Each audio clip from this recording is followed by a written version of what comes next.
grabe naman yung ginawa ng mga rallyista dito sa Mendiola. What's up? Nakikita nyo, ayan no. Ito nga pala tayo sa Recto Avenue ng Mendiola Street. Miss, contractor ka ba dito? Oo. Nandito ako para i-check yung mga sira ng mga nag-riot kahapon. Ilalagay kayo sa pondo ng gobyerno. Wow! Ilalagay sa pondo ng gobyerno? Para mapagawa, ito mga magkano ang tingin nyo? Siguro itong ilan na pinirang ito, gagastos yung gobyerno ng halagang 2 billion pesos. What? 2 billion para dito?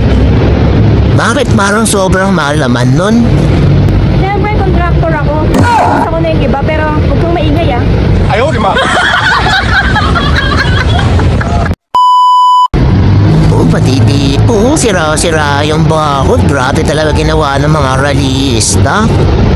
Uy, is-contractor, nandito ka rin pala. Oo, check ko yung mga bakod na sinira ng rallyista kahapon at pinasama din natin sa budget ng gobyerno. Kasama sa budget ng gobyerno, tingin niyo, Miss Contractor, magkano kaya kailangan na pondo para dito?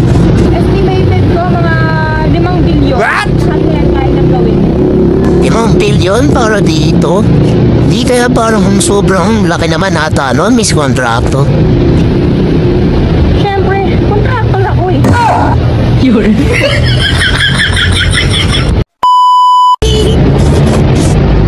Grabe dito sa lugar na... Tanong sa akin? Oo. Nagpapakita ako sa'yo. Ayan, kita mo ba yan? Yan?